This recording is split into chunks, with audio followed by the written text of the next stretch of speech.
Hello students, welcome to Panchajanya IAS. ನಾನು ನವೀನ್ ಕುಮಾರ್. ಇವತ್ತಿನ the Hindu ಪತ್ರಿಕೆ ವಿಶ್ಲೇಷಣೆಗೆ ನಿಮ್ಗೆಲ್ರಿಗೂ ಸ್ವಾಗತ. ಮುಖ್ಯವಾದ ವಿಷಯಗಳನ್ನ ನೋಡಿಕೊಂಡು ಆಮೇಲೆ MCQನ ಸಾಲ್ವ್ ಮಾಡೋಣ. ಕೆಲವೊಂದು ಹೆಡ್ಲೈನ್ಸ್ಗಳಿದೆ. ಮೊದಲನೇದು, 3 soldiers died and 6 are missing after a land slide hit in army camp in north Sikkim. ಉತ್ತರ ಸಿಕ್ಕಿಂನ ಸೇನಾ ಶಿಬಿರದ ಹತ್ರ ಭೂಕುಸಿತ ಲ್ಯಾಂಡ್ ಸ್ಲೈಡ್ ಸಂಭವಿಸಿರೋದ್ರಿಂದ 3 ಸೈನಿಕರು ಸಾವನ್ನಪ್ಪಿದ್ದಾರೆ, 6 ಮಂದಿ ಕಾಣೆಯಾಗಿದ್ದಾರೆ.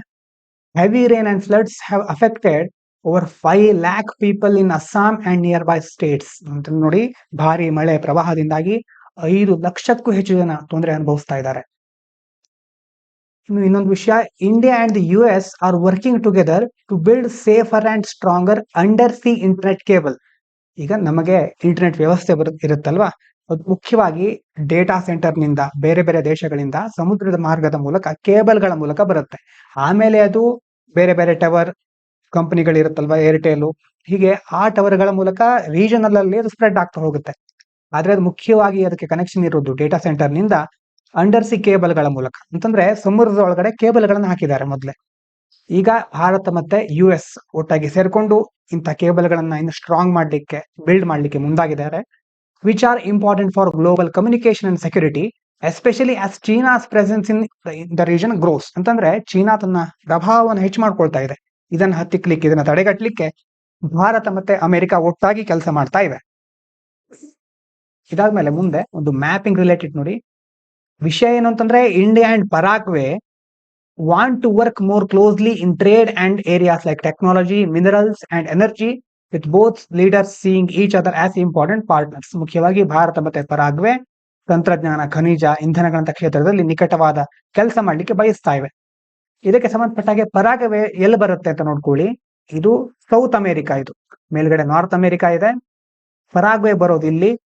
ಪರಾಗ್ವೆ ಕೆಳಗಡೆ ಇರೋದು ಉರುಗ್ವೆ ಈ ಕಡೆ ಅರ್ಜೆಂಟೀನಾ, ಇದು ಚಿಲಿ, ಇದು ಬೊಲಿವಿಯಾ. ಮೇಲ್ಗಡೆ ಇರೋದು ಪೆರು, ಈ ಕಡೆ ಇರೋದು ಅಟ್ಲಾಂಟಿಕ್ ಓಷನ್ಗಳು ಯಾವ್ದು ಬರುತ್ತೆ, ಈ ಕಡೆ ಇರೋದು ಪೆಸಿಫಿಕ್ ಓಷನ್. ಪರಾಗ್ವೆ ಹತ್ರ ಏನೇನ್ ಬರುತ್ತೆ ಅಂತ ಗೊತ್ತಾಗಿದೆಯಲ್ವಾ? ವರ್ಲ್ಡ್ ಮ್ಯಾಪಿಂಗ್ ಕ್ಲಾಸ್ ಕೇಳಿದವರಿಗೆ ನೆನಪಾಗಿರುತ್ತೆ. ಬೇರೆಯವರು ಚೆನ್ನಾಗಿ ನೋಡ್ಕೊಳ್ಳಿ ಪರಾಗ್ವೆ ಎಲ್ಲಿ ಬರುತ್ತೆ ಅಂತ. ಉರುಗ್ವೆ, ಅರ್ಜೆಂಟೀನಾ, ಬೊಲಿವಿಯಾ, ಬ್ರೆಜಿಲ್, ಇದೆಷ್ಟು ಬಾರ್ಡರಿಂಗ್ ಕಂಟ್ರೀಸ್ಗಳು. ಇದಾದ್ಮೇಲೆ ಮುಂದಿನದು ಹೆಲ್ತ್ ಗೆ ಸಂಬಂಧಪಟ್ಟ ಹಾಗೆ, central government plans to set up de addiction centres. ವ್ಯಸನ ಮುಕ್ತಿ ಕೇಂದ್ರ ಅಂತ ಕೇಳಿರಬಹುದು ನೀವು. ಅದನ್ನ ಸ್ಥಾಪಿಸಲಿಕ್ಕೆ ಕೇಂದ್ರ ಸರ್ಕಾರ ಮುಂದಾಗ್ತಾ ಇದೆ. ಇನ್ 291 ಡಿಸ್ಟ್ರಿಕ್ಟ್, ಸುಮಾರು 291 ಜಿಲ್ಲೆಗಳಲ್ಲಿ ಸ್ಥಾಪನೆ ಮಾಡ್ತಾರೆ. That currently have no such facilities. ಎಲ್ಲಿ ಅಂತ ಸೌಲಭ್ಯಗಳು ಇರೋದಿಲ್ವೋ ಅಲ್ಲಿ ಸ್ಥಾಪನೆ ಮಾಡ್ತಾ ಇದ್ದಾರೆ. To help people struggling with drug and substance abuse. ಮುಖ್ಯವಾಗಿ ಈ ವ್ಯಸನಗಳಿಂದ, ಡ್ರಗ್ಸ್ ಗಳಿಂದ, ಮಾದಕ ದ್ರವ್ಯದಿಂದ ಬಳಲ್ತಾ ಇರೋರಿಗೆ ಹೆಲ್ಪ್ ಮಾಡ್ಲಿಕ್ಕೆ ಇದನ್ನ ಓಪನ್ ಮಾಡ್ತಾ ಇದ್ದಾರೆ. ಏನು? ಡಿ ಅಡಿಕ್ಷನ್ ಸೆಂಟರ್, ವ್ಯಸನ ಮುಕ್ತ ಕೇಂದ್ರಗಳು. ಇನ್ನು ರಷ್ಯಾ ಯುಕ್ರೇನ್ ಮುಗಿಯೋದೇ ಇಲ್ಲ ಯಾವಾಗ್ಲೂ. Russia and Ukraine shared their peace plans during talks in Istanbul. ಮೊದಲಿಂದ ಮಾತುಕತೆ ನಡೆಸ್ತಾನೆ ಇವೆ. ಈಗ ಇಸ್ತಾಂಬುಲ್ ನಲ್ಲಿ ಒಂದು ಮಾತುಕತೆ ನಡೆದಿದೆ. ಯುದ್ಧವನ್ನ ಕೊನೆಗೊಳಿಸೋ ಗುರಿಯನ್ನ ಹೊಂದಿದ್ದಾರೆ. Aiming to end the war while the US showed interest in helping through possible peace talks in Turkey. ಇನ್ನು US ಸಹ ಅವಾಗ ಮಧ್ಯದಲ್ಲಿ ಬಂದು ನಾನ್ ಸಹಾಯ ಮಾಡ್ತೇನೆ ನೀವಿಬ್ಬರು ಒಂದಾಗ್ಲಿಕ್ಕೆ ಅಥವಾ ಯುದ್ಧವನ್ನ ನಿಲ್ಲಿಸ್ಲಿಕ್ಕೆ ಅಂತ ಹೇಳ್ತಾ ಇರ್ತಾರೆ. ಟ್ರಂಪ್ ಅವರು ಅವಾಗ ಹೇಳ್ತಾ ಇರ್ತಾರೆ. ಹಾಗಾಗಿ ಟರ್ಕಿಯಲ್ಲಿ ಅಂತಹ ಶಾಂತಿ ಮಾತುಕತೆಗಳಿಗೆ ಅಮೆರಿಕ ಸಹಾಯ ಮಾಡುತ್ತೆ ಅಂತ ಹೇಳ್ತಾ ಇರುತ್ತೆ ಅವಾಗ. ಇದಾದ್ಮೇಲೆ UK is boosting its military readiness due to rising threats especially from Russia. United Kingdom ಇದೆಯಲ್ವಾ, ಅದು ತನ್ನ ಜಲಾಂತರ್ಗಾಮಿ ನೌಕೆಗಳು ಮತ್ತೆ ಬೇರೆ ಬೇರೆ ಸಿದ್ಧತೆಗಳನ್ನ ಮಾಡ್ಕೊಳ್ತಾ ಇದೆ. ಯಾಕಂತಂದ್ರೆ ರಷ್ಯಾದಿಂದ ಆ ಕಡೆಯಿಂದ ಬೆದರಿಕೆಗಳು ಹೆಚ್ಚುತ್ತಾ ಇದೆ. ಯುಕ್ರೇನ್ ಮೇಲೆ ದಾಳಿ ಮಾಡಿದ್ರು, ಅದೇ ರೀತಿ ಬೇರೆ ಬೇರೆ ಕಡೆ ಸಹ ಅವರು ಎಕ್ಸ್ಪ್ಯಾಂಡ್ ಮಾಡಬಹುದು ಅಥವಾ ಅವರ ದಾಳಿಗಳು ಜಾಸ್ತಿ ಆಗಬಹುದು ಅಂತ ಈಗ UK ಏನ್ ಮಾಡ್ತಾ ಇದೆ? ಬಿಲ್ಡಿಂಗ್ ಮೋರ್ ಸಬ್ಮರೀನ್ಸ್, ಹೆಚ್ಚು ಜಲಾಂತರ್ಗಾಮಿ ನೌಕೆಗಳನ್ನ ನಿರ್ಮಿಸೋದು. ಇನ್ಕ್ರೀಸಿಂಗ್ ಡಿಫೆನ್ಸ್ ಸ್ಪೆಂಡಿಂಗ್, ರಕ್ಷಣಾ ವಲಯದಲ್ಲಿ ಹೆಚ್ಚು ಖರ್ಚು ಮಾಡೋದು. And strengthening cyber and nuclear capabilities. Cyber, ಅದೇ ರೀತಿ ಪರಮಾಣು, ಕಂಪ್ಯೂಟರ್ಗಳು, ಟೆಕ್ನಾಲಜಿ, ನ್ಯೂಕ್ಲಿಯರ್ ಕೆಪಾಬಿಲಿಟಿ, ಪರಮಾಣು ಸಾಮರ್ಥ್ಯಗಳನ್ನ ಬಲಪಡಿಸ್ಕೊಳ್ಳಿಕ್ಕೆ ಮುಂದಾಗಿದೆ. ಇನ್ನು ನಮ್ಮ ಲರ್ನ್ ಥ್ರೂ MCQ LTM ನೋಡ್ತಾ ಹೋಗೋಣ. ಮೊದಲೇದ್ ನೋಡಿ, ಮಾನ್ಸೂನ್ ಬಗ್ಗೆ ಕೇಳ್ತಾನೆ ಇದ್ದೇವೆ. ಒಂದು ಕ್ವಶನ್ ಇದೆ. Reference to the monsoon dynamics in India and the vulnerability of the north eastern states, consider the following states. North east ಅಲ್ಲಿ ದೊಡ್ಡ ಮಟ್ಟದಲ್ಲಿ ಮಳೆ ಆಗ್ತಿದೆ ಅಂತ ನಿನ್ನೆ ಮೊನ್ನೆ ನ್ಯೂಸ್ ಅಲ್ಲೆಲ್ಲ ನೋಡಿದ್ವಿ.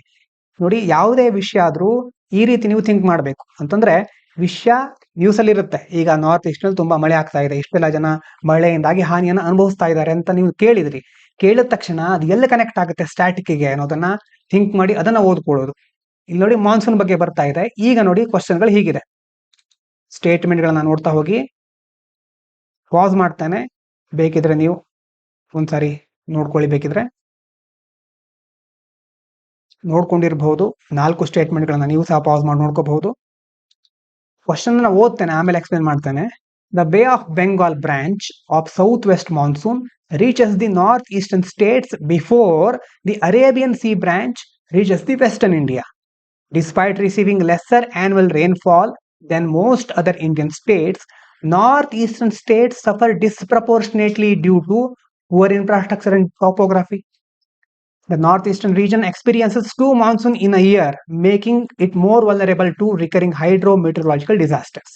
The normal base level of monsoon rainfall in the northeast is among the lowest in the country, thus making above normal rainfall is likely.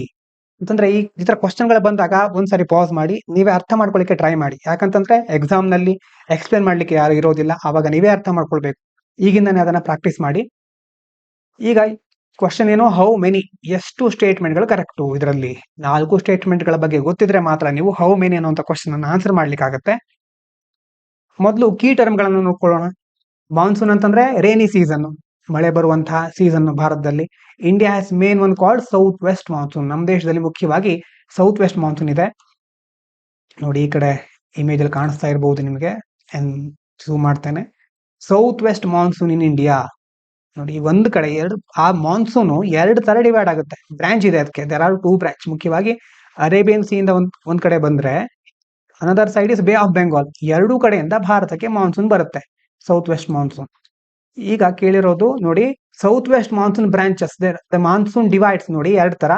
ಬೇ ಆಫ್ ಬೆಂಗಾಲ್ ಬ್ರಾಂಚ್, ಬಂಗಾಳ ಕೊಲ್ಲಿಯ ಬ್ರಾಂಚ್ ಒಂದಿದೆ. ಕಮ್ ಫ್ರಮ್ ದಿ ಈಸ್ಟ್, ಇದು east ಅಲ್ವಾ, east ಅಂತಂದ್ರೆ ಪೂರ್ವ ಭಾಗ, near Myanmar, ಇಲ್ಲೆಲ್ಲ ಮಯನ್ಮಾರ್ ಇರೋದು. ಹಿಟ್ಸ್ ನಾರ್ತ್ ಈಸ್ಟ್ ಇಂಡಿಯಾ, ಪೂರ್ವ ಭಾಗದಿಂದ ಬರ್ತಾ ಇರ್ತಕ್ಕಂಥ ಮಾನ್ಸೂನು ನಾರ್ತ್ ಈಸ್ಟರ್ನ್ ಪಾರ್ಟ್ಸ್ ಗೆ ಬಂದು ಹೊಡೆಯುತ್ತೆ, ಅಲ್ಲಿ ಮಳೆ ಜಾಸ್ತಿ ಆಗುತ್ತೆ. ಅರೇಬಿಯನ್ ಸಿ ಬ್ರಾಂಚ್ ಅಂತಂದ್ರೆ ಈ ಕಡೆ western part, comes from the west Arabian sea. Hits Kerala first. ನೋಡಿ ಕೇರಳಕ್ಕೆ ಮೊದಲು ಮಾನ್ಸೂನ್ ಬಂತು ಅಂತ ಕೇಳ್ತಿರ್ತೀವಲ್ವಾ, ಕೆಲವು ದಿನಗಳ ಹಿಂದೆ ಫಸ್ಟ್ ಅಲ್ಲಿ ಮಾನ್ಸೂನ್ ದಾಖಲೆ ಆಗ್ತಾ ಇತ್ತು.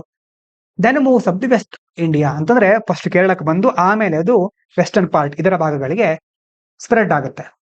ಇನ್ನು ನಾರ್ತ್ ಈಸ್ಟರ್ನ್ ಸ್ಟೇಟ್ ಗಳು ಗೊತ್ತಿದೆಯಲ್ವಾ, ಅಸ್ಸಾಂ, ಮೇಘಾಲಯ, ಅಲ್ಲೆಲ್ಲ ತುಂಬಾ ಮಳೆ ಆಗೋದಕ್ಕೆ famous for lots of rain, monsoon ರಾಮ್ ಅನ್ನುವಂತ ಪ್ರದೇಶಗಳೆಲ್ಲ. ಇನ್ನು ಇನ್ನೊಂದು ಟರ್ಮ್ ಬಂದಿತ್ತು, ಹೈಡ್ರೋ ಮೀಟರಲಾಜಿಕಲ್ ಡಿಸಾಸ್ಟರ್ಸ್. ಇಲ್ಲಿ ಫ್ಲಡ್, ಲ್ಯಾಂಡ್ ಸ್ಲೈಡ್ಸ್. ಈಗ ಲ್ಯಾಂಡ್ ಸ್ಲೈಡ್ ನೋಡಿದ್ವಿ ನೋಡಿ ಜಸ್ಟ್ ಹಿಂದೆ, ಭೂಕುಸಿತ ಆಗೋದು, ಪ್ರವಾಹ ಬರೋದು. Disaster caused by heavy rain and weather. ಮುಖ್ಯವಾಗಿ ದೊಡ್ಡ ಮಟ್ಟದಲ್ಲಿ ಮಳೆ ಆದಾಗ ಮತ್ತೆ ವಾಯು ವಾತಾವರಣ ಈ ರೀತಿ ಬದಲಾವಣೆಗಳಾದಾಗ ಆಗ್ತಾ ಇರ್ತಕ್ಕಂತಹ ಪ್ರಕೃತಿ ವಿಕೋಪಗಳಿಗೆ ಹೈಡ್ರೋ ಮೀಟರಲಾಜಿಕಲ್ ಡಿಸಾಸ್ಟರ್ ಅಂತ ಕರೀತೇವೆ. ಇದಕ್ಕೆ ಉದಾಹರಣೆ ಫ್ಲಡ್, ಲ್ಯಾಂಡ್ ಸ್ಲೈಡ್. ಇನ್ನು ಬೇಸ್ ಲೆವೆಲ್ ರೈನ್ಫಾಲ್ ಅನ್ನುವಂತ ಒಂದು ಶಬ್ದ ಬಂದಿತ್ತು.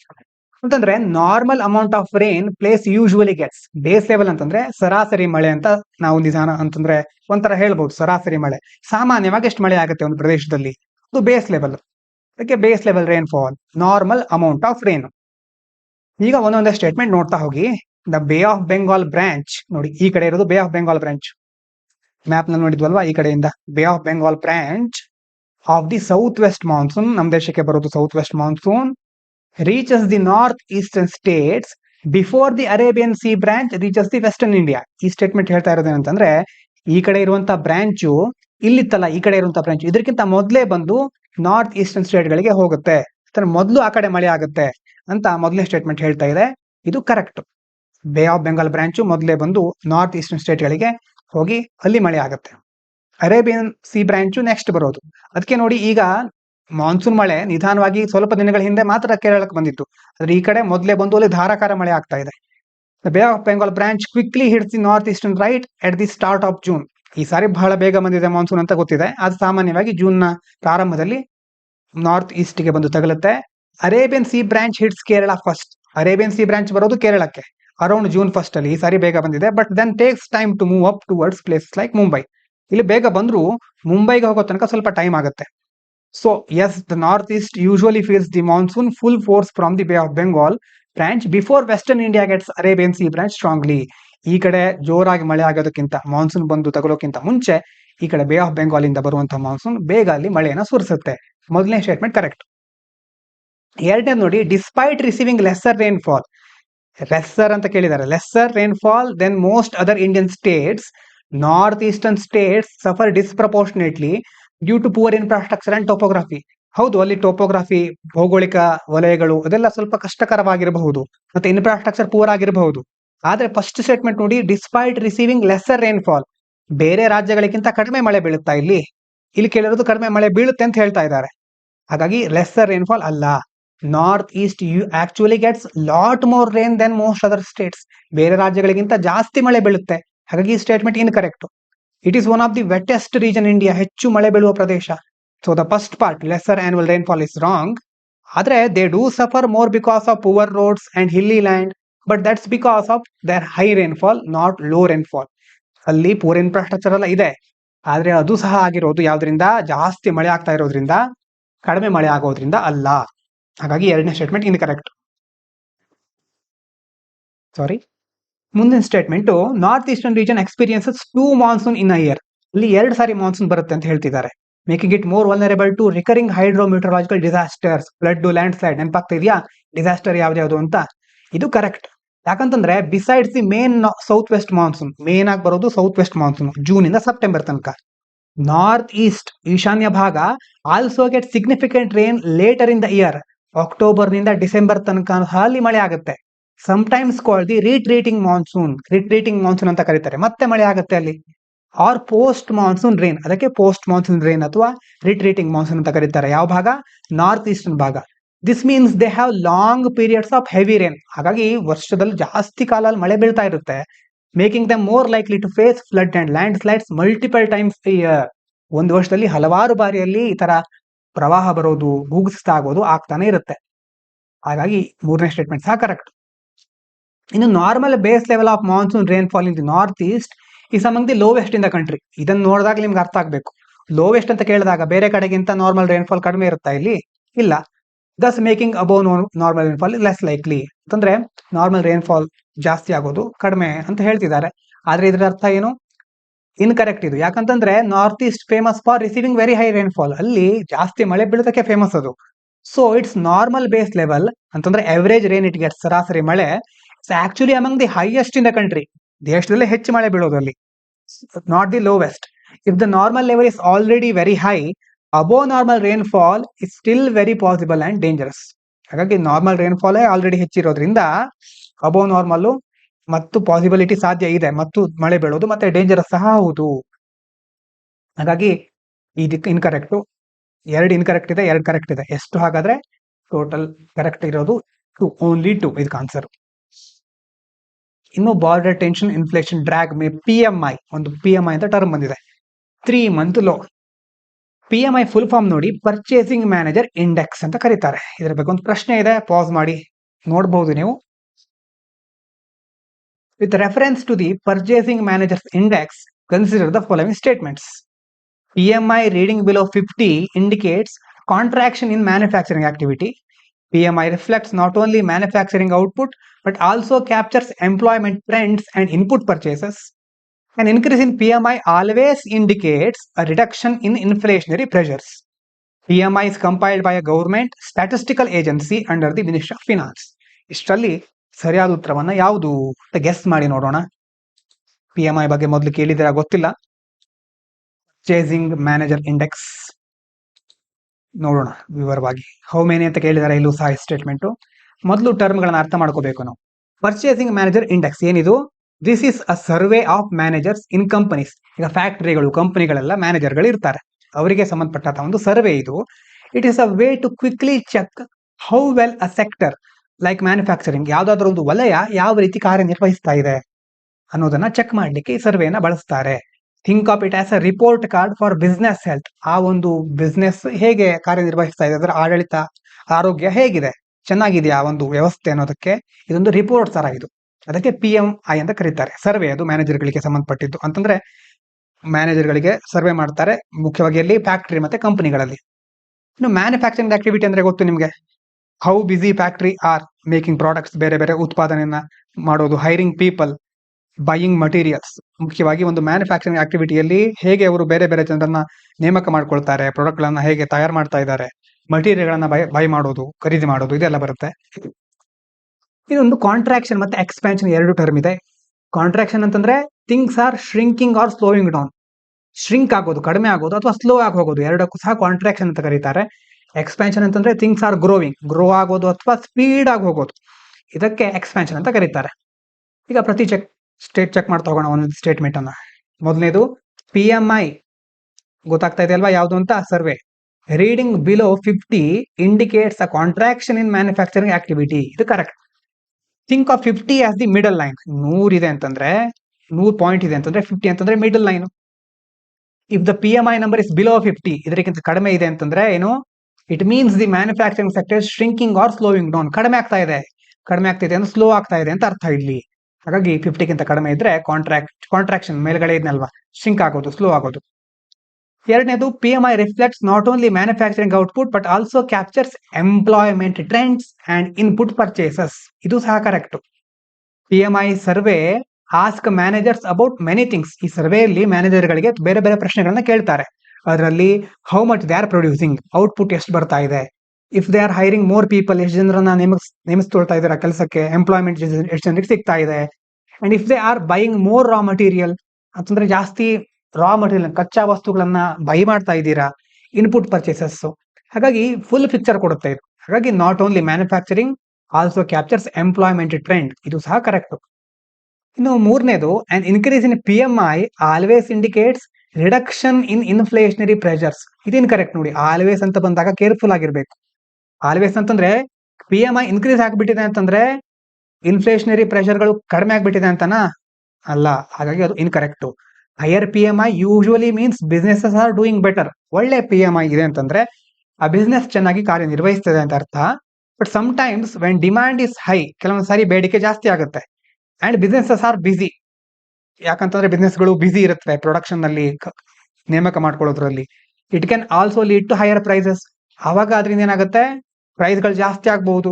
So high PMI doesn't always mean prices will go down. ಹಾಗಾಗಿ ಹೈ PMI ಇದೆ ಅಂತಂದ್ರೆ ಪ್ರೈಸ್ಗಳು ಜಾಸ್ತಿ ಆಗ್ಲಿಕ್ಕೂ ಸಾಧ್ಯ ಇದೆ, ಪ್ರೈಸ್ಗಳು ಲೋ ಆಗೋದಕ್ಕೆ ಸಂಬಂಧಪಡೋದಿಲ್ಲ. Reduction in inflationary pressures, inflationary pressure ಕಡಿಮೆ ಆಗುತ್ತೆ ಅಂತಾನೆ ಅರ್ಥ ಅಲ್ಲ ಅಂತ ಹೇಳ್ತಿದ್ದಾರೆ. PMI compiled by government statistical agency under ministry of finance, ಇದು ಸಹ ನೋಡ್ಕೊಳ್ಳಿ, ಕರೆಕ್ಟ್ ಅಲ್ಲ, ಇದು incorrect. In India PMI reports are put together by private companies, ಈ S&P ಗ್ಲೋಬಲ್, HSBC ಮತ್ತೆ ಬೇರೆ ಬೇರೆ ಪ್ರೈವೇಟ್ ಕಂಪನಿಗಳು ಸೇರಿ ಮಾಡುವಂತ ಸರ್ವೆ ಇದು. ಹಾಗಾಗಿ ನಾಟ್ ಬೈ ಗವರ್ಮೆಂಟ್ ಡಿಪಾರ್ಟ್ಮೆಂಟ್, ಸರ್ಕಾರದ ಯಾವುದೇ ಡಿಪಾರ್ಟ್ಮೆಂಟ್ ಇದನ್ನ ಮಾಡ್ತಾ ಇರೋದಿಲ್ಲ. ಹಾಗಾಗಿ ಓನ್ಲಿ ಟು ಯಾವ್ದು, ಮೊದಲನೇದು ಮ್ಯಾನುಫ್ಯಾಕ್ಚರಿಂಗ್ ಆಕ್ಟಿವಿಟಿ 50 ಕೆಳಗಡೆ ಇದ್ರೆ ಶ್ರಿಂಕ್ ಆಗ್ತಾ ಇದೆ ಅಂತ. ಎರಡನೇದು ಕ್ಯಾಪ್ಚರ್ ಎಂಪ್ಲಾಯ್ಮೆಂಟ್ ಟ್ರೆಂಡ್. ಸೈನ್ಸ್ಗೆ ಸಂಬಂಧಪಟ್ಟಂತ ಒಂದು ಪ್ರಶ್ನೆ ಆರ್ಟಿಕಲ್ ಇತ್ತು, ಅದರ ಮೇಲೆ ಪ್ರಶ್ನೆ. The discovery of the Shukr ಅಥವಾ SHUKR gene helps explain Darwin's abominable mystery about flowering plants because. Next explain ಮಾಡ್ತೇನೆ, ಕ್ವಶನ್ ಅನ್ನ ಅರ್ಥ ಮಾಡ್ಕೊಳ್ಳಿ ಟ್ರೈ ಮಾಡಿ. ಅಲ್ಲಿ ಕೆಲವೊಂದು ಟರ್ಮ್ಗಳು ಹೊಸದ್ ಬಂದಿರಬಹುದು, ಆದ್ರೂ ಸಹ ಒಂದ್ಸರಿ ಓದ್ಬೇಕು. It shows that rapid evolution of flowering plants was due to development of strong roots. It indicates that the sporophyte can influence pollen gametophyte development, allowing plants to adapt quickly to different environments. It proves that flowering plants evolved from mosses recently, about 125 million years ago.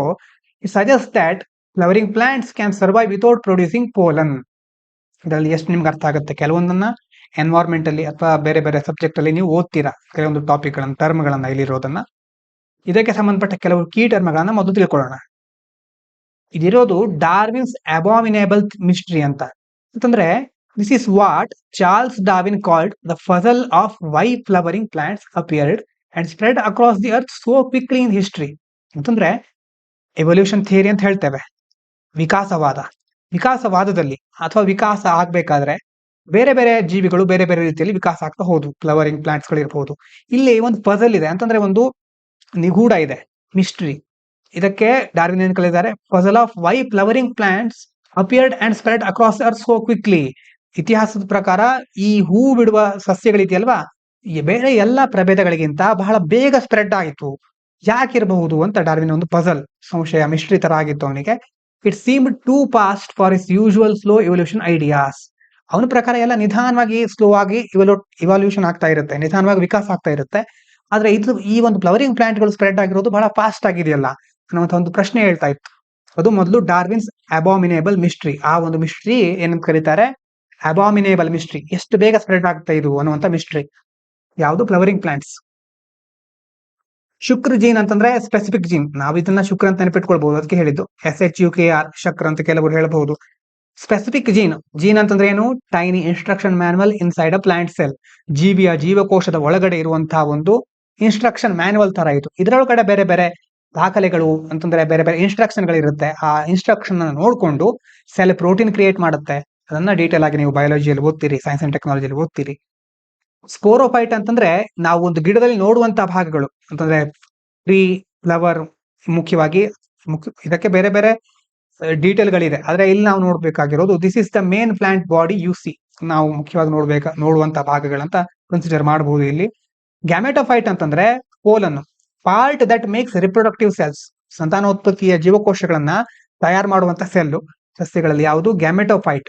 Such as pollen carries male genetic material. ಸಸ್ಯಗಳಲ್ಲಿ pollen ಅನ್ನೋದು ಪುರುಷ genetic material ಅಂತಂದ್ರೆ ಆನುವಂಶಿಕ material ಗಳನ್ನ ಒಂದ್ ಕಡೆ ಇನ್ನೊಂದ್ ಕಡೆ ಜೀನ್ಸ್ ಅಂತ ಹೇಳ್ತೀವಲ್ವಾ, ಅದನ್ನ ಸಾಗಿಸೋದು ಯಾವುದು, pollen.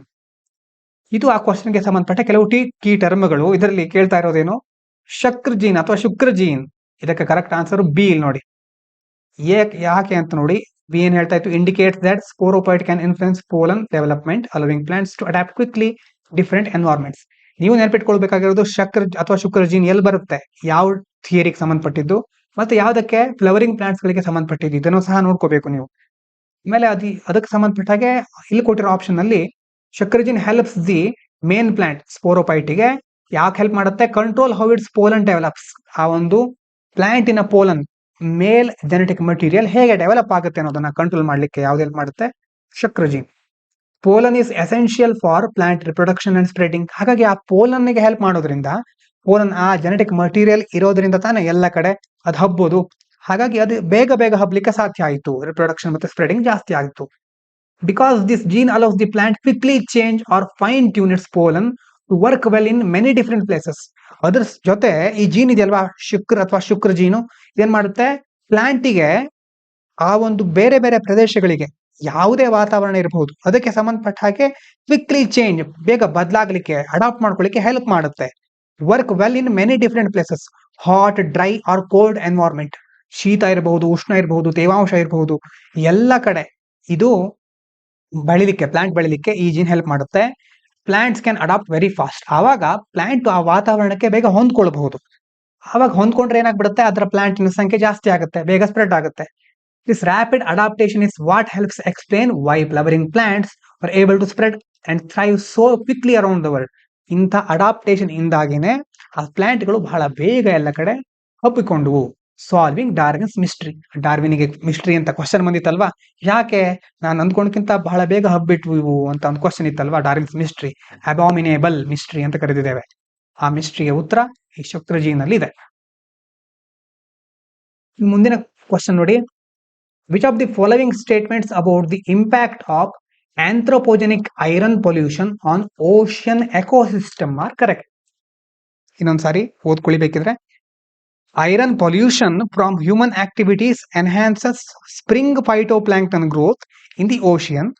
Increased phytoplankton growth due to iron causes faster depletion of nitrates, leading to nitrogen limitation. Anthropogenic iron primarily comes from natural sources like volcanic eruptions and soil dust. Changing in phytoplankton distribution can affect the entire marine food chain, including fish and seabirds. ಎಷ್ಟು statement correct ಇದರಲ್ಲಿ? Key ಟರ್ಮ್ಗಳನ್ನ ನೋಡ್ಕೋಬೇಕು ಮೊದಲು. ಆಂಥ್ರೋಪೊಜೆನಿಕ್ ಅಂತ ಕೇಳಿದ್ದಾರೆ. ಆಂಥ್ರೋಪೊಜೆನಿಕ್ ಅಂತಂದ್ರೆ ಮಾನವನಿಂದ ಆಗಿರೋದು, made by humans, ಮನುಷ್ಯನ ಆಕ್ಟಿವಿಟಿಗಳಿಂದ ಆಗಿರೋದು ಅಂತ. ಫೈಟೋಪ್ಲಾಂಕ್ಟನ್ ಇದ್ರ ಬಗ್ಗೆ ಬಹಳ ಕಡೆ UPSC ಅಲ್ಲಿ ಕೇಳ್ತಾ ಇರ್ತಾರೆ, PYQ ನೋಡಿದ್ರೆ ಗೊತ್ತಾಗುತ್ತೆ. ಟೈನಿ ಓಷನ್ ಪ್ಲಾಂಟ್ಸ್ ಇವು ಅಂತಂದ್ರೆ ಗ್ರಾಸ್ ಇನ್ ದ ಸಿ, ಸಮುದ್ರದಲ್ಲಿ ಇರುವಂತಹ ಗ್ರಾಸ್ ತರ ಓಷನ್ ಪ್ಲಾಂಟ್, ಅಲ್ಲಿರುವಂತ ಒಂದು ಗಿಡ ಅಥವಾ ಸಸ್ಯ, ಸಣ್ಣ ಹುಲ್ಲು ಅಂತ ಸಹ ಹೇಳ್ಬಹುದು. ಫೈಟೋಪ್ಲಾಂಕ್ಟನ್ ಅಂತ ಕರಿತೇವೆ. They are the base of the ocean food chain. Food chain ಅಂತಂದ್ರೆ ಆಹಾರ ಸರಪಳಿ. ಒಂದು ವಸ್ತು ಇನ್ನೊಂದನ್ನ ಅಂತಂದ್ರೆ ಈಗ ಒಂದು ಹುಲ್ಲು ಇದೆ ಅಂತಂದ್ರೆ ಆ ಹುಲ್ಲನ್ನ ಬೇರೆ ಪ್ರಾಣಿ ತಿನ್ನುತ್ತೆ, ಆ ಬೇರೆ ಪ್ರಾಣಿನ ಇನ್ನೊಂದು ಪ್ರಾಣಿ ತಿನ್ನುತ್ತೆ. ಹೀಗೆ ಫುಡ್ ಚೈನ್ ಒಂದಕ್ಕೊಂದು ಲಿಂಕ್ ಆಗಿರುತ್ತೆ. ಚಿಕ್ಕಂದಿರುವಾಗ ನೀವು ನೋಡಿದ್ರಿ, ಒಂದು ನೊಣ ಇರುತ್ತಲ್ವಾ, ನೊಣವನ್ನ ಯಾವುದೋ ಒಂದು ಕೀಟವನ್ನ ಕಪ್ಪೆ ತಿನ್ನುತ್ತೆ, ಕಪ್ಪೆಯನ್ನು ಹಾವು ತಿನ್ನುತ್ತೆ, ಹಾವನ್ನ ಗರುಡ ಅಥವಾ ಗಿಡಗ ಬಂದು ಕಚ್ಕೊಂಡು ಹೋಗುತ್ತೆ. ಮತ್ತೆ ಅದಾದ್ಮೇಲೆ ಬೇರೆ ಬೇರೆ ಪ್ರಾಣಿಗಳು ಲಿಂಕ್ ಆಗಿ ಮನುಷ್ಯನ ಸಹ ಬರ್ತಾನೆ. ಹೀಗೆ ಅದು ಫುಡ್ ಚೈನ್, ಆಹಾರ ಸರಪಳಿ. ಇದು ಫೈಟೋಪ್ಲಾಂಕ್ಟನ್ ಅಂತಂದ್ರೆ ಓಷನ್ ನಲ್ಲಿ ಆ ಫುಡ್ ಚೈನ್ಗೆ ಬಹಳ ಬೇಸ್ ಇದು. ಬಹಳ ಚಿಕ್ಕ ಮಟ್ಟದ ಜೀವಿಗಳು ತಿನ್ನುವಂತಹ ಒಂದು ಆಹಾರ ಪದಾರ್ಥ. ನೈಟ್ರೇಟ್ಸ್ ಅಂತಂದ್ರೆ ಫುಡ್ ಫಾರ್ ಫೈಟೋಪ್ಲಾಂಕ್ಟನ್. ನೈಟ್ರೇಟ್ಗಳನ್ನ ಆ ಫೈಟೋಪ್ಲಾಂಕ್ಟನ್ಗಳು ಸೇವಿಸುತ್ತವೆ. ಫುಡ್ ಚೈನ್ ಅಂತ ಗೊತ್ತಿದೆ. Who eats whom in the ocean. ಇಲ್ಲಿ ಕೇಳ್ತಾ ಇರೋದು ಓಷನ್ ನಲ್ಲಿ. ಟೈನಿ ಪ್ಲಾಂಟ್ಸ್, ಚಿಕ್ಕ ಚಿಕ್ಕ ಸಸ್ಯಗಳನ್ನ ತಿನ್ನೋದು ಯಾವುದು? Tiny animals. ಟೈನಿ ಎನಿಮಲ್ ಗಳನ್ನ, ಚಿಕ್ಕ ಪ್ರಾಣಿಗಳನ್ನ ಸ್ಮಾಲ್ ಫಿಶ್ ತಿನ್ನುತ್ತೆ, ಚಿಕ್ಕ ಮೀನು. ಚಿಕ್ಕ ಮೀನನ್ನ ದೊಡ್ಡ ಮೀನು ತಿನ್ನುತ್ತೆ, ಬಿಗ್ ಫಿಶ್ ತಿನ್ನುತ್ತೆ. ಇದು ಫುಡ್ ಚೈನ್. ಇನ್ನು ಕೇಳಿರೋ ಸ್ಟೇಟ್ಮೆಂಟ್ ನೋಡೋಣ. Iron pollution from human activities, anthropogenic, ನೆನಪಾಗ್ತಾ ಇದೆಯಾ? ಮನುಷ್ಯನಿಂದ ಆಗಿರೋದು. Enhances spring phytoplankton growth in the ocean. ಮನುಷ್ಯನ ಬೇರೆ ಬೇರೆ ಕಾರ್ಯಗಳಿಂದಾಗಿ ಐರನ್ ಪೊಲ್ಯೂಷನ್ ಆಗ್ತಾ ಇದೆ, ಮುಖ್ಯವಾಗಿ ಕಬ್ಬಿಣದ ಅಂಶ ಜಾಸ್ತಿ ಆಗ್ತಾ ಇದೆ. ಹಾಗಾಗಿ ಅದರಿಂದ ಸ್ಪ್ರಿಂಗ್ ಫೈಟೋಪ್ಲಾಂಕ್ಟನ್, ಸ್ಪ್ರಿಂಗ್ ಅಂದ್ರೆ ವಸಂತ ಕಾಲದಲ್ಲಿ ಅಂತ ಹೇಳ್ಬಹುದು, ಅಲ್ಲಿ ಸಮುದ್ರದ ಒಳಗಡೆ ಸ್ಪ್ರಿಂಗ್ ಫೈಟೋಪ್ಲಾಂಕ್ಟನ್ ಅನ್ನುವಂತಹ ಒಂದು ವಿಧ ಜಾಸ್ತಿ ಆಗ್ತಾ ಹೋಗುತ್ತೆ. ಇದು correct. Iron act like fertiliser for many tiny ocean plants. ಅಂತಂದ್ರೆ ಸಮುದ್ರದ ಒಳಗಡೆ ಇಂತಹ ಫೈಟೋಪ್ಲಾಂಕ್ಟನ್ ಗಳೆಲ್ಲ ಇರುತ್ತಲ್ವಾ, ಎಷ್ಟು ಓಷನ್ ಪ್ಲಾಂಟ್ಸ್ ಗಳಿಗೆ ಐರನ್ ತರ ಫರ್ಟಿಲೈಸರ್ ತರ, ಇಲ್ಲಿ ನಾವು ರಸಗೊಬ್ಬರಗಳನ್ನ ಹಾಕ್ತೇವಲ್ವಾ, ಅದೇ ರೀತಿ ಅವುಗಳಿಗೆ ಐರನ್ ಸಹ ಒಂದು ರಸಗೊಬ್ಬರ ತರ ವರ್ಕ್ ಆಗುತ್ತೆ. When humans add more iron, ಈಗ ಮನುಷ್ಯನ ಬೇರೆ ಬೇರೆ ಕಾರ್ಯಗಳಿಂದಾಗಿ ಹೆಚ್ಚು ಕಬ್ಬಿಣಾಂಶ ಅದಕ್ಕೆ ಸೇರಿಕೊಂಡ್ಬಿಟ್ರೆ, these plants grow more especially in spring. ಹಾಗಾಗಿ ಸ್ಪ್ರಿಂಗ್, ವಸಂತ ಕಾಲದಲ್ಲಿ ಇಂತಹ ಒಂದು ಸಸ್ಯಗಳ ಬೆಳವಣಿಗೆ ಜಾಸ್ತಿ ಆಗ್ಬಿಡುತ್ತೆ, ಐರನ್ ಜಾಸ್ತಿಯಾಗಿ ಸೇರ್ಕೊಳ್ತಾ ಇರುತ್ತೆ. ಮೊದಲನೇ ಸ್ಟೇಟ್ಮೆಂಟ್ ಕರೆಕ್ಟ್. ಎರಡನೇದು, increased phytoplankton growth due to iron causes faster depletion of nitrates leading to nitrogen limitation. ಇಲ್ಲಿ ನೋಡಿ, ಕೆಲವೊಂದ್ಸಾರಿ ನೈಟ್ರೇಟು ಹೀಗೆ ಈ ತರ ಬೇರೆ ಬೇರೆ ಟರ್ಮ್ಗಳು ಬರುತ್ತೆ. ನೀವು ಎನ್ವೈರ್ಮೆಂಟ್ ಅಥವಾ ನೈಟ್ರೋಜನ್ ಸೈಕಲ್ ಅಲ್ಲಿ ನೋಡಬಹುದು, ಆವಾಗ ಅದನ್ನು ಸರಿಯಾಗಿ ನೋಡ್ಕೋಬೇಕು. ನೈಟ್ರೈಟ್ ಇಲ್ಲಿ ಬರೋದು, ಇಷ್ಟು ನೆನಪಿಟ್ಕೊಳ್ಳಿ ಸದ್ಯಕ್ಕೆ. ನೈಟ್ರೇಟ್ ಏನಾಗುತ್ತೆ? ಡಿಪ್ಲೀಟ್ ಆಗುತ್ತೆ ಅಂತ ಹೇಳ್ತಾ ಇದ್ದಾರೆ. ಜಾಸ್ತಿ ಫೈಟೋಪ್ಲಾಂಕ್ಟನ್ ಬೆಳೆದ್ಬಿಟ್ರೆ ಏನಾಗ್ಬಿಡುತ್ತೆ? ಈ ನೈಟ್ರೇಟ್ಗಳು ಡಿಪ್ಲೀಟ್ ಆಗುತ್ತೆ, ಲೀಡಿಂಗ್ ಟು ನೈಟ್ರೋಜನ್ ಲಿಮಿಟೇಷನ್. ಇದು ಸಹ ಕರೆಕ್ಟ್. ಯಾಕೆಂತ ಹೇಳಿದ್ ಗೊತ್ತಾಗ್ತಿದ್ಯಾ? ಅವಾಗ ಟೈನಿ ಓಷನ್ ಪ್ಲಾಂಟ್ಸ್, ಈ ಫೈಟೋಪ್ಲಾಂಕ್ಟನ್ಗಳು grow lot because of extra iron ಇಂದ ಅವು ಬೆಳೆಯುತ್ತವೆ, ಯಾಕಂದ್ರೆ ಅದು ಫರ್ಟಿಲೈಸರ್ ತರ. They will eat up their other food. ಜಾಸ್ತಿ ಅವು ಬೆಳೆದ್ವು ಅಂತಂದ್ರೆ ಅವುಗಳಿಗೆ ಬೇಕಾದ ಇತರ ಆಹಾರದ ಮೂಲಗಳನ್ನ ಸಹ ಅವು ಜಾಸ್ತಿ ತಿನ್ನುತ್ತವೆ. ನೈಟ್ರೇಟ್ಗಳನ್ನ, ನೈಟ್ರೈಟ್ ಅಂತೆಲ್ಲ ಬೇರೆ ಬೇರೆ ಬರುತ್ತೆ, ನೀವು ನೈಟ್ರೇಟ್ ನೋಡ್ಕೊಳ್ಳಿ. ವೆನ್ ನೈಟ್ರೇಟ್ಸ್ ರನ್ ಔಟ್, ಈಗ ಅವು ಜಾಸ್ತಿ ಬೆಳೆದು ಅವುಗಳಿಗೆ ತುಂಬಾ ಆಹಾರ ಬೇಕಾಗುತ್ತೆ, ಆಗ ಇರುವಂತ ನೈಟ್ರೇಟ್ಗಳನ್ನ ನಾವು ತಿನ್ನುತ್ತವೆ. ಅವಾಗ ಏನಾಗುತ್ತೆ? ನೈಟ್ರೇಟ್ ಖಾಲಿ ಆಗ್ತಾ ಹೋಗುತ್ತೆ ಸಮುದ್ರದ ವಲಯದಲ್ಲಿ. ಅವಾಗ ಏನಾಗುತ್ತೆ? Grow stop because of nitrogen limitation. Nitrogen limit ಆಗ್ಬಿಡುತ್ತೆ, ಮಿತಿ ಬಂದ್ಬಿಡುತ್ತೆ, ನೈಟ್ರೋಜನ್ ಇರುವಂತಹ ಒಂದು ಪ್ರಮಾಣ ಕಡಿಮೆ ಆಗ್ಬಿಡುತ್ತೆ. ಆವಾಗ ಇವು ಜಾಸ್ತಿ ಬೆಳಿಲಿಕ್ಕೆ ಆಗಲ್ಲ, ಯಾಕಂದ್ರೆ ಆಹಾರ ಪದಾರ್ಥ ಅಷ್ಟು ಸಿಗೋದಿಲ್ಲ ಅವಾಗ. ಇನ್ನು anthropogenic iron primary comes from natural sources like volcanic eruption and soil dust. Question ನಲ್ಲೇ ನೋಡಿ ನಿಮ್ಗೆ ಗೊತ್ತಾಗ್ಬಿಡುತ್ತೆ. ಆಂಥ್ರೋಪೋಜೆನಿಕ್ ಅಂತಂದ್ರೆ ಮನುಷ್ಯನಿಂದ ಆಗಿರೋದು. ಇದರ ಐರನ್ ಮನುಷ್ಯನ ಬೇರೆ ಬೇರೆ ಕಾರ್ಯಗಳಿಂದ ಆಗಿರುವಂತಹ ಐರನ್ ಯಾವ್ದನ್ನ ಬರ್ತಾ ಇದೆ ಅಂತ ಹೇಳ್ತಿದ್ದಾರೆ? ನ್ಯಾಚುರಲ್ ಸೋರ್ಸಸ್ ಇಂದ, ಅಂದ್ರೆ ನೈಸರ್ಗಿಕವಾದ್ರಿಂದ. ಹಾಗಾಗಿ ಎರಡು ತದ್ವಿರುದ್ಧ ಅಲ್ವಾ? ಮನುಷ್ಯನೇ ಬೇರೆ, ಈ ಕಡೆ ನೈಸರ್ಗಿಕವಾಗಿ ಬರೋದೇ ಬೇರೆ. Anthropogenic means human made.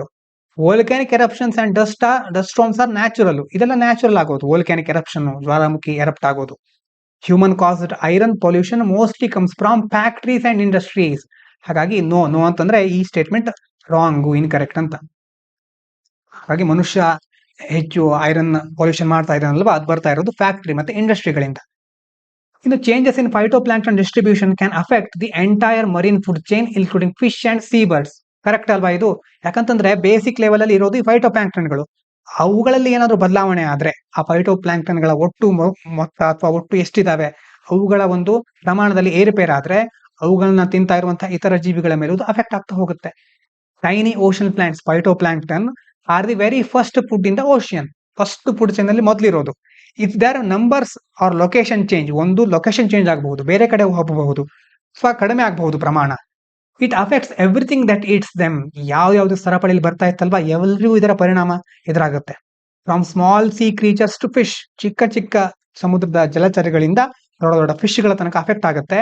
And even big animals like sea birds, ದೊಡ್ಡ ದೊಡ್ಡ ಸೀ ಬರ್ಡ್ ಗಳ ತನಕ ಇದು ಅಫೆಕ್ಟ್ ಆಗ್ತಾ ಹೋಗುತ್ತೆ. ಹಾಗಾಗಿ ಸ್ಟೇಟ್ಮೆಂಟ್ ಕರೆಕ್ಟು, ಇದು ಲಾಸ್ಟ್ನೇದು ಕರೆಕ್ಟು, ಮೂರನೇದು ಇನ್ಕರೆಕ್ಟು, ಮತ್ತೆ ಫಸ್ಟ್ ಮತ್ತೆ ಸೆಕೆಂಡ್ ಕರೆಕ್ಟ್. ಓನ್ಲಿ 3 ಇದಕ್ಕೆ ಆನ್ಸರ್. ಇದಾದ್ಮೇಲೆ ಪ್ರೆಸಿಡೆಂಟ್ ರೂಲ್ಗಳನ್ನ ಆವಾಗ ನೋಡ್ತಾ ಇರ್ತೇವೆ, ಬಹಳ ಇಂಪಾರ್ಟೆಂಟ್. ನೀವು ಲಕ್ಷ್ಮೀಕಾಂತ್ ಓದಿದ್ರೆ ಅಥವಾ ಪೊಲಿಟಿ ಕ್ಲಾಸ್ ಕೇಳಿದ್ರೆ ಅಲ್ಲೂ ಸಹ ಇದನ್ನ ರಿವೈಸ್ ಮಾಡ್ತೀರಿ. ಒಂದ್ಸಾರಿ ನೋಡ್ಬಿಡೋಣ. ಇದನ್ನ ನೀವು ಹೇಳಲೇಬೇಕು ಅಂತಂದ್ರೆ, ಮೊದಲಿಗೆ ಪೊಲಿಟಿ ಕ್ಲಾಸ್ ಕೇಳಿದ್ರೆ ಪಾಸ್ ಮಾಡಿ ಹೇಳಲೇಬೇಕು ಅಥವಾ ಗೆಸ್ ಆದ್ರೂ ಮಾಡಲೇಬೇಕು. With reference to the imposition of president rule under article 356, consider the following statements. President rule must be approved by both houses of parliament within 1 month from the date of proclamation. Imposition of president rule cannot be subject to judicial review. Until parliament approves the imposition of president rule, the legislative assembly can be dissolved by the president. President rule can be imposed without a report from a governor of the state. ಎಷ್ಟು correct? 1 2 3 4 ಎಷ್ಟು correct? Pass ಮಾಡಿ think ಮಾಡಬಹುದಾ? ಹೇಳ್ತೇನೆ ಹೇಗೂ. ಈಗ explanation ನೋಡಿ. ಮೊದಲನೇದು, president rule must be approved by both houses. ಅದು ಹೌದು. ಪಾರ್ಲಿಮೆಂಟ್ ವಿತ್ ಇನ್ ನೋಡಿ 1 ಮಂತ್ ಅಂತ ಹೇಳಿದ್ದಾರೆ, from the date of proclamation. According to article 356 ಏನು, proclamation of president rule must be approved by both houses. ಇಲ್ಲಿ ತನಕ ಕರೆಕ್ಟ್. ಆದ್ರೆ within 2 months, not 1 months from the date of its issue. ಮೊದಲನೇದು incorrect. Imposition of the president rule cannot be subject to judicial review. ಇದು incorrect. ನೋಡಿ, crucial point established by the SR Bommai versus Union of India. ಈ case ನಲ್ಲಿ ಏನ್ ಹೇಳಿದ್ದಾರೆ, Supreme Court unequivocally ruled that imposition of president rule subject to judicial review. ನ್ಯಾಯಾಂಗದಿಂದ ಅದನ್ನ review ಮಾಡಬಹುದು, court ಅದನ್ನ ಕನ್ಸಿಡರ್ ಮಾಡಬಹುದು. To prevent its misuse for political purposes, ರಾಜಕೀಯ ಉದ್ದೇಶಗಳಿಗಾಗಿ ರಾಷ್ಟ್ರಪತಿ ಆಳ್ವಿಕೆಯನ್ನ ಮಿಸ್ಯೂಸ್ ಮಾಡ್ಕೊಳ್ಳೋರಿರ್ತಾರೆ. ಹಾಗಾಗಿ ಕೋರ್ಟ್ ಅದನ್ನ ಪರಿಗಣಿಸಿ ಅದನ್ನ ಚೆಕ್ ಮಾಡುತ್ತೆ, ಓವರ್ವ್ಯೂ ಮಾಡುತ್ತೆ, ರಿವ್ಯೂ ಮಾಡುತ್ತೆ. ಅದನ್ನ SR ಬೊಮ್ಮಾಯಿ ಕೇಸ್ ನಲ್ಲಿ ಸುಪ್ರೀಂ ಕೋರ್ಟ್ ಹೇಳಿದೆ. ಹಾಗಾಗಿ ಕೆನಾಟ್ ಬಿ ಸಬ್ಜೆಕ್ಟ್ ಅಂತ ಕೇಳಿದ್ದಾರೆ, ಕೆನಾಟ್ ಬಿ ಸಬ್ಜೆಕ್ಟ್ ಅಂತ ಹೇಳಿರೋದ್ರಿಂದ ಇದು ಇನ್ಕರೆಕ್ಟ್. ಮೂರನೇದು, until parliament approves the imposition of president rule, legislative assembly can be dissolved by the president. ನೋಡಿ, ನೀವು ಪೊಲಿಟಿಕಲ್ ಚೆನ್ನಾಗಿ ಓದ್ತೀರಾ, ಡಿಸಾಲ್ವ್ ಬೇರೆ, ಸಸ್ಪೆಂಡ್ ಬೇರೆ. ಇದು ಸಹ ಇನ್ಕರೆಕ್ಟ್. ಯಾಕಂದ್ರೆ ನೋಡಿ, ಅಗೇನ್ SR ಬೊಮ್ಮಾಯಿ ಕೇಸ್ ನಲ್ಲಿ ಏನ್ ಹೇಳಿದ್ದಾರೆ, Supreme Court held that president can only suspend, ಅಮಾನತ್ ನಲ್ಲಿ ಇಡೋದು, ಸಂಪೂರ್ಣವಾಗಿ ತೆಗೆದು ಹಾಕೋಬಿಡೋದಲ್ಲ. ಅಥವಾ ಡಿಸಾಲ್ವ್ ಮಾಡೋದು ಅಂತಂದ್ರೆ ವಿಸರ್ಜಿಸೋದಲ್ಲ. ವಿಸರ್ಜಿಸೋದು ಅಂತಂದ್ರೆ ಈಗ 2 ತರ ಟರ್ಮ್ಗಳು ಅರ್ಥ ಬರುತ್ತೆ, ಅದನ್ನ ನೀವು ಪೊಲಿಟಿಲಿ ಕೇಳ್ತೀರಾ. ಇಲ್ಲಿ ಸಸ್ಪೆಂಡ್ ಮಾತ್ರ ಮಾಡ್ತಾ ಇದ್ದಾರೆ, ಡಿಸಾಲ್ವ್ ಮಾಡ್ಲಿಲ್ಲ. ಈಗ ಸದ್ಯಕ್ಕಷ್ಟು ನೆನ್ಪಿಟ್ಕೊಳ್ಳಿ, president can only suspend the legislative assembly, keep it in suspended animation until parliament approves the proclamation. Parliament approve ಮಾಡೋ ತನಕನೂ ಅದನ್ನ ಸಸ್ಪೆಂಡ್ ಸ್ಟೇಟ್ ಅಲ್ಲಿ ಇಟ್ಟಿರ್ತಾರೆ. Assembly can be dissolved only after parliamentary approval. Parliament approval ಸಿಕ್ಕಿದ ನಂತರ ಮಾತ್ರ ಅದನ್ನ dissolve ಮಾಡಬಹುದು. ಈ ಪಾರ್ಲಿಮೆಂಟ್ ಡಿಸ್ಅಪ್ರೂವ್ಸ್, ಅಸೆಂಬ್ಲಿ ಇಸ್ ರಿಯಾಕ್ಟಿವೇಟೆಡ್. ಪಾರ್ಲಿಮೆಂಟ್ ಡಿಸ್ಅಪ್ರೂವ್ ಮಾಡಿದ್ರೆ ಮತ್ತೆ ರಿಯಾಕ್ಟಿವ್ ಆಗುತ್ತೆ. ಹಾಗೆ ಆ ಸ್ಟೇಟ್ಮೆಂಟ್ ಅನ್ನ ಕರೆಕ್ಟ್ ಆಗಿ ನೋಡ್ಕೊಳ್ಳಿ. ಇನ್ನು president rule can be imposed without a report from the governor of the state. Governor report ಇಲ್ದೇನೂ ಸಹ ಪ್ರೆಸಿಡೆಂಟ್ ರೂಲ್ ಅನ್ನ ಹೇರಬಹುದು, ಆ ರಾಷ್ಟ್ರಪತಿ ಆಳ್ವಿಕೆಯನ್ನ. ಇದು ಕರೆಕ್ಟ್. 356 ಒಂದು ಏನ್ ಹೇಳುತ್ತೆ ಅಂತಂದ್ರೆ, if the president on the receipt of report from the governor of state or otherwise ಅನ್ನುವಂತ ಒಂದು ಟರ್ಮ್ ಇದೆ ಅಲ್ಲಿ. ಅದರ ಪ್ರಕಾರ ಏನು, the phrase or otherwise means president can act even without governor's report. Governor report ಇಲ್ದೇನು ಸಹ ಪ್ರೆಸಿಡೆಂಟ್ ಆಕ್ಟ್ ಮಾಡಬಹುದು, ಕ್ರಮವನ್ನು ಕೈಗೊಳ್ಳಬಹುದು. Based on other information or circumstances. ಬೇರೆ ಬೇರೆ ಸಂದರ್ಭಗಳಲ್ಲಿ ಅಥವಾ ಇನ್ಫಾರ್ಮೇಶನ್ ಇಂದಾಗಿ ಅವರು ಆ ಕ್ರಮವನ್ನು ಕೈಗೊಳ್ಳಬಹುದು. Failure of state to comply with direction from the union government under article 365. ಇದ್ರ ಬಗ್ಗೆ ಎಲ್ಲ ಜಾಸ್ತಿ ನೀವು ಪೊಲಿಟಿಯಲ್ಲಿ ಓದ್ತೀರಾ. ಇಲ್ಲಿ ಮುಖ್ಯವಾಗಿ ನೋಡ್ಕೊಳ್ಳೋದೇನು, ನೆನ್ಪಿಟ್ಕೊಳ್ಳೋದು, ಇವತ್ತು ಗವರ್ನರ್ ರಿಪೋರ್ಟ್ ಇಂದ ಮಾತ್ರ ಅಲ್ಲ, ಬೇರೆ ಬೇರೆ ವಿಧಾನಗಳ ಮೂಲಕನೂ ಸಹ ಪ್ರೆಸಿಡೆಂಟ್ ರೂಲ್ ಅನ್ನು ಅಪ್ಲೈ ಮಾಡಬಹುದು. ಆರ್ ಅದರ್ವೈಸ್ ಟರ್ಮು ನೆನ್ಪಿಟ್ಲಿ. ಹಾಗಾಗಿ 4ರಲ್ಲಿ ಮೊದಲನೇದು ಕರೆಕ್ಟಾ ಅಲ್ಲ, 2ನೇದಿನ ಕರೆಕ್ಟು, 3ನೇದಿನ ಕರೆಕ್ಟು, ಒಂದೇ ಕರೆಕ್ಟ್ ಇದ್ರಲ್ಲಿ. ಇನ್ನು ಹಲವಾರು ಜನ ವೊಕ್ಯಾಬ್ಯುಲರಿ ಬಗ್ಗೆ ಕೇಳ್ತಾ ಇದ್ರಿ, ಮತ್ತೆ ಮುಂದುವರಿಸ್ತಾ ಇದ್ದೇವೆ ನೋಡಿ. The student was scrupulous in finishing it subject. Scrupulous ಅಂತಂದ್ರೆ ಕೇರ್ಫುಲ್ ಅಥವಾ ಆನೆಸ್ಟ್ ಆಗಿರೋದು, ನಿಷ್ಠಾವಂತ ವಿದ್ಯಾರ್ಥಿ ಆಗಿದ್ದ ತನ್ನ ಪ್ರಾಜೆಕ್ಟ್ ಅನ್ನ ಮುಗಿಸ್ಲಿಕ್ಕೆ. ಚೆಕಿಂಗ್ ಎವ್ರಿ ಡೀಟೇಲ್ ಕೇರ್ಫುಲಿ, ಪ್ರತಿಯೊಂದು ವಿಷಯವನ್ನ ಕೇರ್ಫುಲ್ ಆಗಿ ಚೆಕ್ ಮಾಡ್ತಾ ಇದ್ದ. On the last day during the valedictory ceremony. Valedictory ಅಂತಂದ್ರೆ ಬೀಳ್ಕೊಡುಗೆ ಸಮಾರಂಭ, ವಿದಾಯ ಹೇಳುವಂತ ಸಂದರ್ಭ ಅಂತ ಹೇಳ್ತೇವೆ. Farewell, good bye. On the last day, ಕೊನೆಯ ದಿನ, ಯಾವಾಗ ವ್ಯಾಲಿಡಿಕ್ಟರಿ ಸೆರೆಮನಿ, ಬೀಳ್ಕೊಡುಗೆ ಕಾರ್ಯಕ್ರಮದ ದಿನ, he gave a speech that expressed his ineffable joy. ಒಂದು ಸ್ಪೀಚ್, ಭಾಷಣವನ್ನ ಮಾಡದ. ಅದ್ರ ಮೂಲಕ ಇನ್ಎಫೆಬಲ್ ಅಂತಂದ್ರೆ ಅನ್ಎಕ್ಸ್ಪ್ರೆಸಿಬಲ್, ಬಿಯಾಂಡ್ ವರ್ಡ್ಸ್, ವರ್ಣಿಸಲಾಗದ ಅಂತ ಹೇಳ್ತೇವಲ್ವಾ, ಮಾತಿಗೆ ನಿಲುಕದ, ಅನಿರ್ವಚನೀಯ ಅಂತ ಸಹ ಕರೀತಾರೆ ಕೆಲವೊಂದ್ ಕಡೆ. ಅಂದ್ರೆ ತನ್ನ ಸಂತೋಷವನ್ನು ಅವನಿಗೆ ಹೇಳ್ಕೊಳಿಕ್ ಆಗ್ತಾ ಇಲ್ಲ, ಅಷ್ಟು ಖುಷಿಯಾಗಿದ್ದ. Words couldn't fully describe how happy he felt. ಎಷ್ಟು ಖುಷಿ ಆಗ್ತಿತ್ತು ಅಂತ ಅವನಿಗೆ ಮಾತಿನಲ್ಲಿ ಸಹ ಹೇಳಲಿಕ್ಕೆ ಆಗ್ತಾ ಇರ್ಲಿಲ್ಲ. However he made an inadvertent mistake in his notes. ಆದ್ರೆ ಅವ್ನ ನೋಟ್ಸ್ ಅಲ್ಲಿ ಕೆಲವೊಂದು ಇನ್ಅಡ್ವರ್ಟೆಂಟ್ ಅಂತಂದ್ರೆ ಉದ್ದೇಶಪೂರ್ವಕವಲ್ಲದ ಅಂತ, ಅನ್ಇಂಟೆನ್ಷನಲ್ ಅಂತ ಕರೀತಾರೆ. ಇನ್ಅಡ್ವರ್ಟೆಂಟ್ ಅಂತಂದ್ರೆ ಅದೇ ಕೆಲವೊಂದು ತಪ್ಪುಗಳಾಗಿತ್ತು, ಬಟ್ ನೋ ಒನ್ ನೋಟಿಸ್ಡ್. ಅವನು ಒಳ್ಳೆ ವಿದ್ಯಾರ್ಥಿ ಆಗಿರೋದ್ರಿಂದ ಅದನ್ನ ನೋಟಿಸ್ ಮಾಡಲಿಲ್ಲ, ಯಾರು ಗಮನಿಸಲಿಲ್ಲ. After the event his teacher gave him a chunk of chocolate as reward. Event ಮುಗಿದ್ಮೇಲೆ, ಕಾರ್ಯಕ್ರಮ ಮುಗಿದ್ಮೇಲೆ, ಅವನ ಟೀಚರ್ ಅವನಿಗೆ ಚಂಕ್ ಅಂದ್ರೆ ಒಂದು ಪಾರ್ಟ್, ತುಂಡು, ಒಂದು ಚಾಕ್ಲೇಟಿನ ಒಂದು ಚೂರನ್ನ ಕೊಟ್ರು ಬಹುಮಾನ ಅಂತ ಇಲ್ಲಿ ಹೇಳ್ತಾ ಇದ್ದಾರೆ. ಇವಿಷ್ಟು ನಾವು ಇವತ್ತು ತಿಳ್ಕೊಬೇಕಾದಂತಹ ವಿಷಯಗಳಾಗಿತ್ತು. ಎಲ್ರಿಗೂ ಕೇಳಿದ ಧನ್ಯವಾದಗಳು. ಇದು ಪಾಂಚಜನ್ಯ IAS. ನಿಮ್ಮ ಅಭಿಪ್ರಾಯಗಳನ್ನ ಕಮೆಂಟ್ ಮೂಲಕ ತಿಳಿಸಿ.